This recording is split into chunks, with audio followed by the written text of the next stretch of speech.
Bismillahir Rahmanir Rahim. Dear students, welcome everybody to my lecture.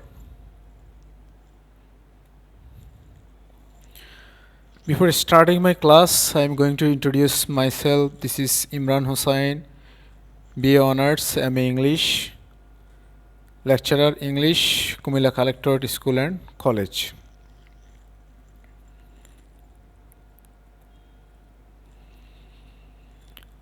Dear learners and novices, I am going to talk about English first paper. It's about unforgettable history, speech of 7 March. Unforgettable history, speech of 7 March. প্রিয় শিক্ষার্থী বন্ধুরা, তো আজকে আমি ক্লাসটি তোমাদের first পেপারের উপর নেব। আজকের class unit 1 lesson 1 unforgettable history speech of 7 March. Bangabandhu Sheikh Mujibur রহমানের 7 মার্চের ভাষণটি বেসিক্যালি আমাদের আজকের লেসন। তো এটা learning outcomes. After finishing the lesson you will learn about the speech 7 March, then you will learn how to choose correct MCQ. তো আমরা আজকে first পেপারের ইউনিট 1 লেসন 1টা পড়ব। এটা আসলে বেসিক্যালি এই পুরো প্যাসেজটাই বঙ্গবন্ধু শেখ মুজিবুর রহমানের 7 মার্চের ভাষণ। তো প্রিয় শিক্ষার্থীরা, আমরা আগে ফার্স্ট অফ অল আমাদেরকে প্যাসেজের মিনিংটা পড়তে হবে খুব ভালো করে।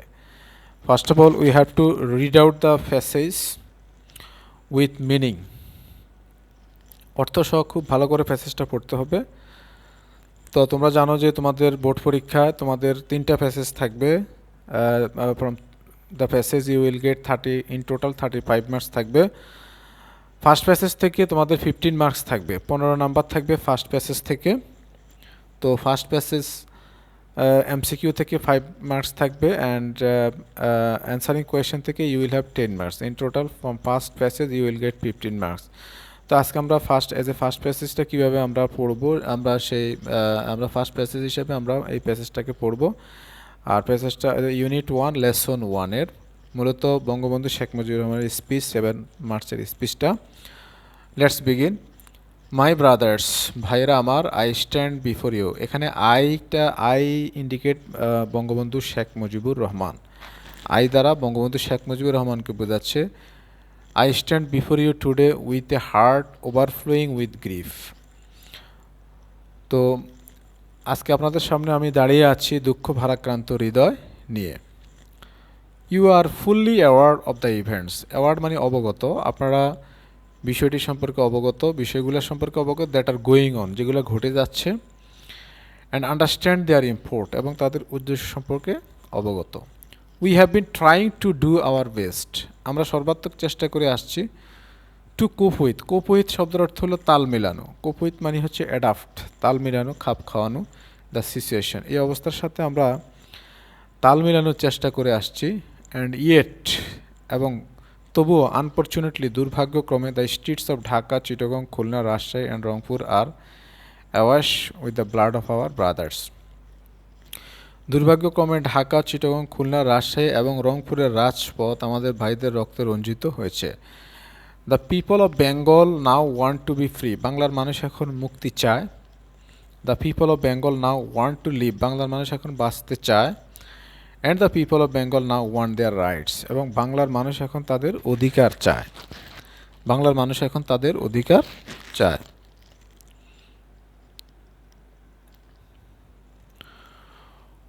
What have we done that was wrong. আমরা যা করেছি সেটা কি ভুল ছিল?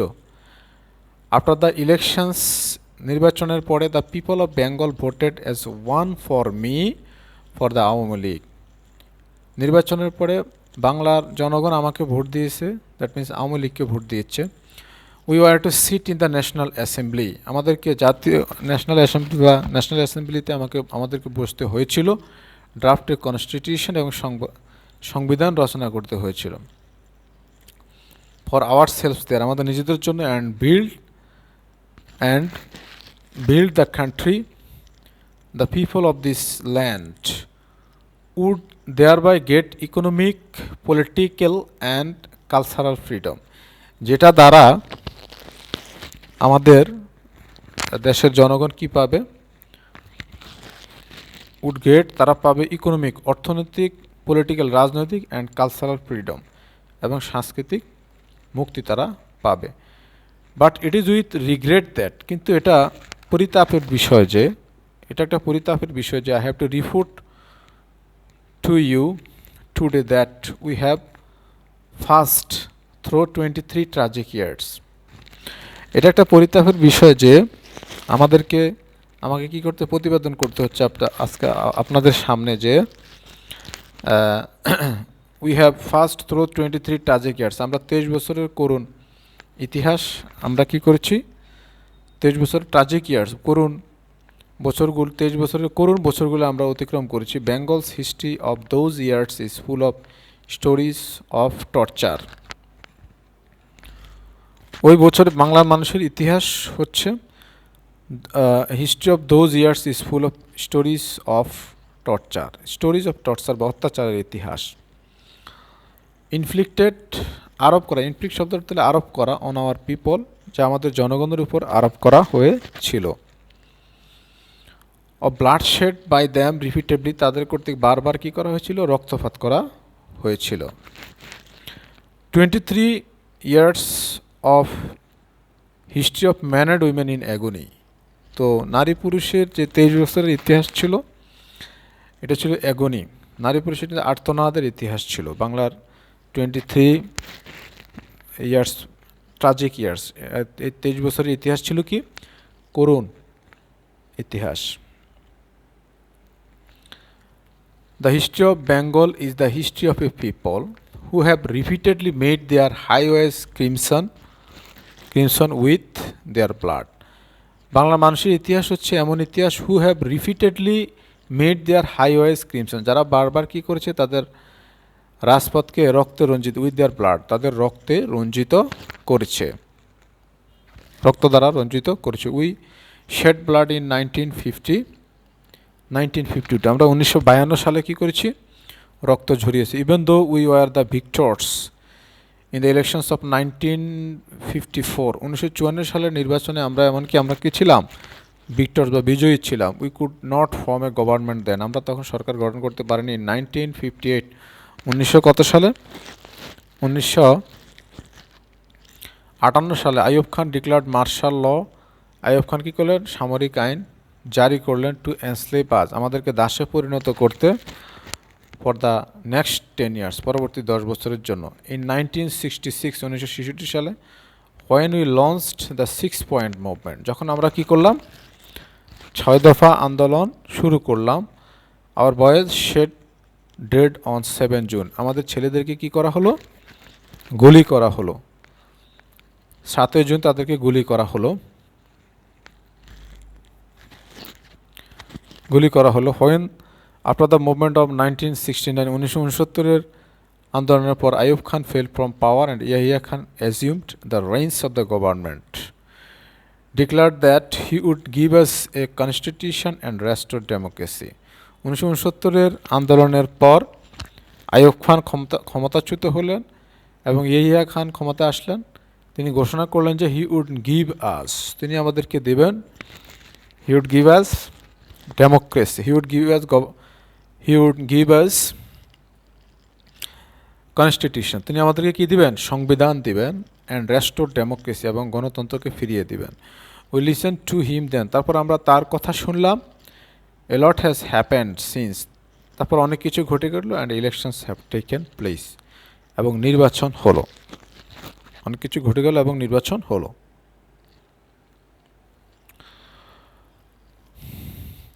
I have met President Yahya Khan, এখানে আই বলতে কাকে বোঝাচ্ছে, আই বলতে বঙ্গবন্ধু শেখ মুজিবুর রহমানকে বোঝাচ্ছে। তিনি বলেন, আমি প্রেসিডেন্ট ইয়াহিয়া খানের সাথে সাক্ষাৎ করলাম।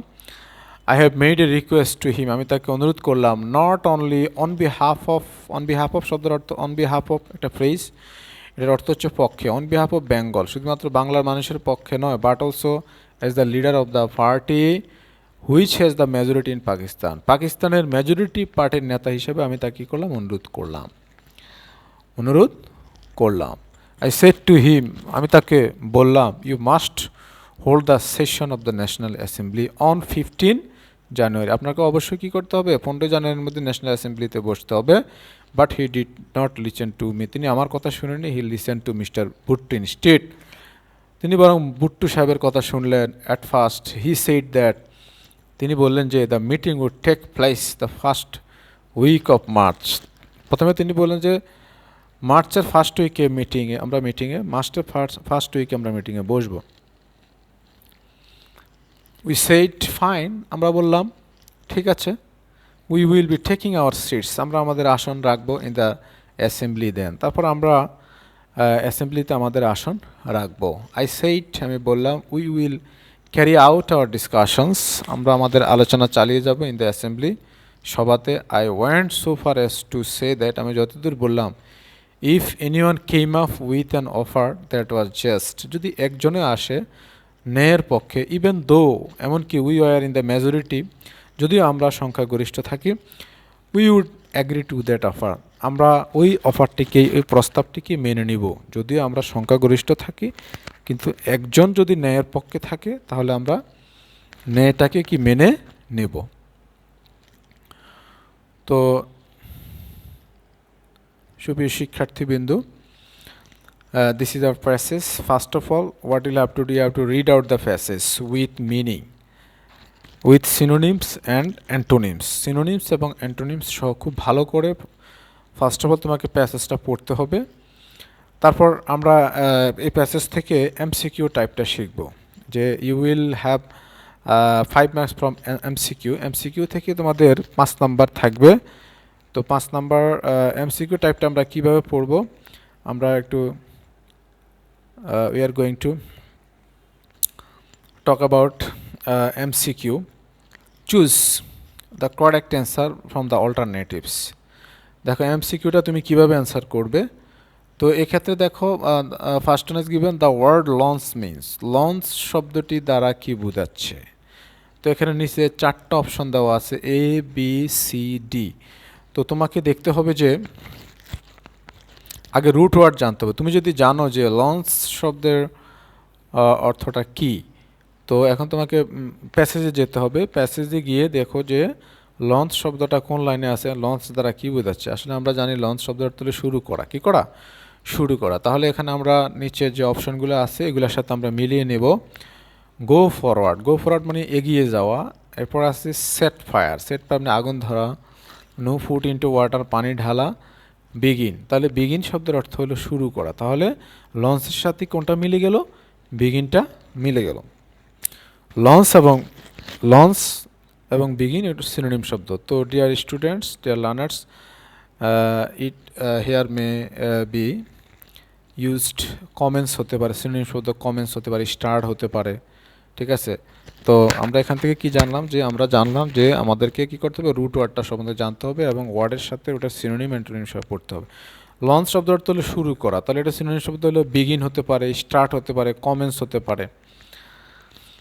দেন এখানে তারপর আমরা যেটা এরপরে নাম্বার 2 দেখো, দ্য ওয়ার্ড কনস্টিটিউশন। তাহলে constitutions in this passage refers to, প্যাসেজের যে কনস্টিটিউশনস ওয়ার্ডটা আছে, তো কনস্টিটিউশনস দ্বারা কী বোঝাচ্ছে। আমরা কনস্টিটিউশনস বাংলা যদি আমরা পড়ি, কনস্টিটিউশন মানে সংবিধান, কনস্টিটিউশন অর্থ কি সংবিধান। তাহলে এখানে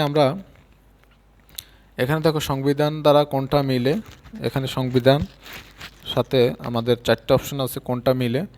কান্ট্রি, প্রথমত হচ্ছে কান্ট্রি, কান্ট্রি মানে দেশ, এটা বাদ পড়ে যাবে। ইনস্টিটিউশন, ইনস্টিটিউশন মানে প্রতিষ্ঠান। তারপর দেখো এখানে কি আছে, তারপর আছে স্ট্রাকচার, স্ট্রাকচার মানে গঠন। Body of laws, body of laws বলতে এখানে কি বোঝাচ্ছে আমরা জানি, বডি অফ লজ যেখানে নিয়মকানুন থাকবে। তো এটা কনস্টিটিউশন বা সংবিধান, একটা সংবিধানের বডি অফ লজ থাকে। তাহলে এখানে অ্যান্সারটা হবে body of laws, constitution. What does the word hold in the context mean, আমরা যে টেক্সট পড়লাম, টেক্সটে হোল্ড শব্দটা ব্যবহার করলো। হোল্ড বলতে কি বোঝাচ্ছে, অ্যাকচুয়ালি হোল্ড বলতে এখানে কি বোঝালো? হোল্ড বলতে ক্যারি, এখানে ক্যারি মানে বহন করা, কল ডাকা, পজেস অধিকারে থাকা, অ্যাকোমোডেট। তাহলে আমরা এখানে আমরা জানি যে হোল্ড মানে হচ্ছে কল, হোল্ড মিনস এখানে প্যাসেজে হোল্ড বলতে কল বোঝানো হচ্ছে।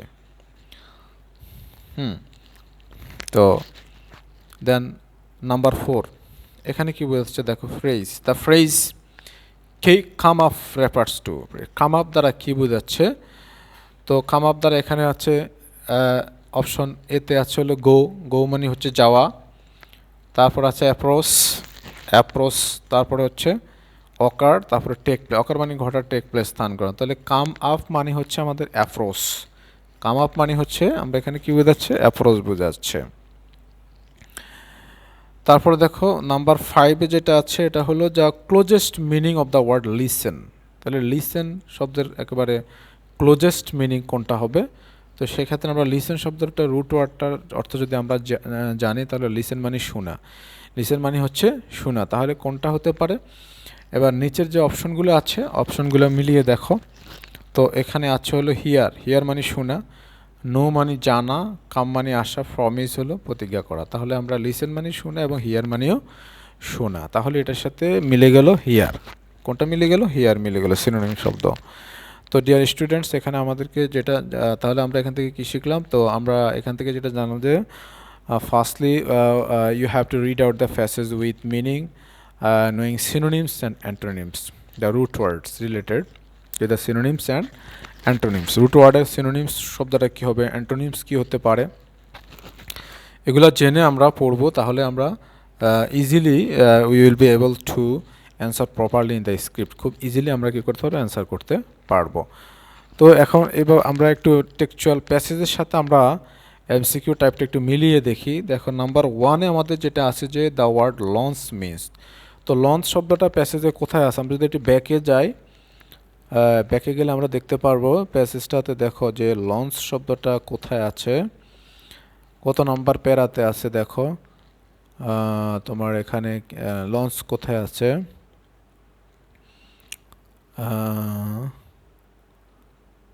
হ্যাঁ এখানে,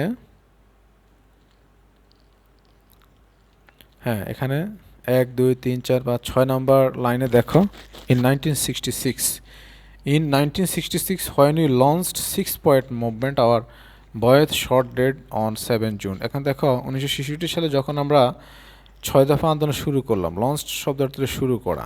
তাহলে এখানে দেখো আমরা লঞ্চ শব্দটা, এখানে রুট ওয়ার্ড আমরা ফ্রেজ থেকে শিখলাম লঞ্চ।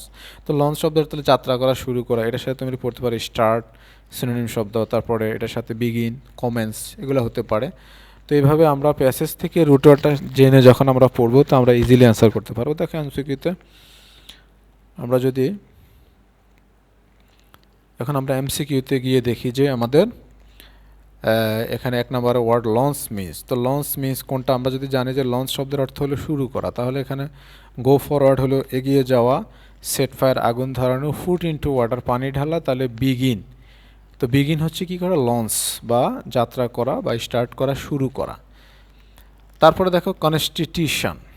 তো try to find it out in the passage. প্যাসেজের কনস্টিটিউশনটা আমরা খুঁজে দেখি যে এটা কোথায় আছে, কত নম্বর লাইনে আছে। দেখো কনস্টিটিউশন, কনস্টিটিউশনটা কত নম্বর লাইনে আছে? তো এভাবে আমাদেরকে খুঁজে বের করতে, প্যাসেজ পড়ে, এবং এই লাইনে কি বোঝাচ্ছে এই দেখো এখানে 1 2 3 4 নম্বর লাইনে উই ওয়ার টু 1 2 3 4 নম্বর লাইনে দেখো we were to sit in the national assembly drafted constitution. আমাদেরকে কি ন্যাশনাল অ্যাসেম্বলিতে বসতে হয়েছিল ড্রাফটেড কনস্টিটিউশন, কনস্টিটিউশন সংবিধান, আমাদের একটি সংবিধান তৈরি করতে হয়েছিল। তো আমরা জানি সংবিধান সিনোনিম শব্দ বডি অফ লজ হতে পারে, বডি অফ লজ বা সংবিধান। তো এখানে আমরা এবার আমরা এমসিকিউতে গিয়ে দেখি, এই যে রুট ওয়ার্ডটা আমরা প্যাসেজে পেলাম যে কনস্টিটিউশন। হ্যাঁ কনস্টিটিউশন মানে সংবিধান। তাহলে এখানে আমরা 4টে অপশন আছে, একে আছে কান্ট্রি, ইনস্টিটিউশন, কান্ট্রি মানে দেশ, আর ইনস্টিটিউশন হলো প্রতিষ্ঠান, স্ট্রাকচার মানে গঠন, body of laws, body of laws দ্বারা এখানে একটা সংবিধানের নিয়মকানুন থাকবে, নিয়মকানুনের গঠন থাকবে, অনেকগুলো নিয়মকানুন মিলে একটা কনস্টিটিউশন হয়ে থাকে, তাহলে বডি অফ লজ হবে correct answer.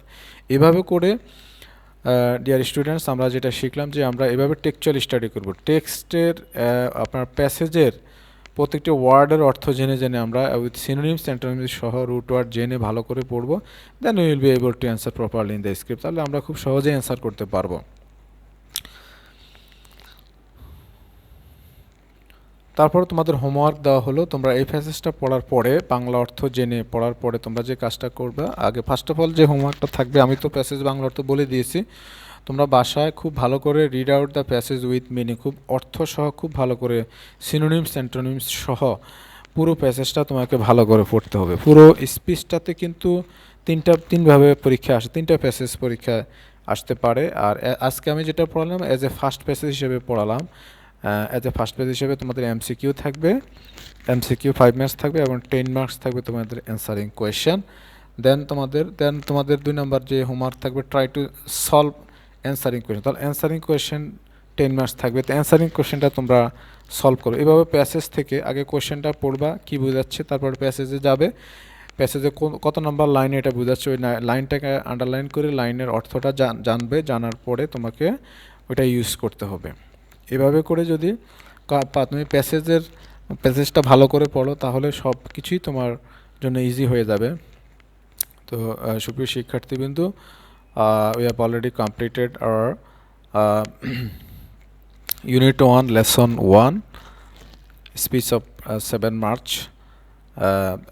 We have already read out the passage with meaning and have shown you the MCQ টাইপটা তোমাদেরকে আজকে দেখানো হলো। পরবর্তী নেক্সট ক্লাসে তোমাদেরকে আমরা পরবর্তী প্যাসেজটা পড়বো এবং অ্যান্সারিং কোয়েশ্চেনটা কীভাবে তোমাদেরকে অ্যান্সারিং করে লিখতে হয় এটার উপর পরবর্তী ক্লাস হবে। Okay, no more today, thank you all, thank you very much.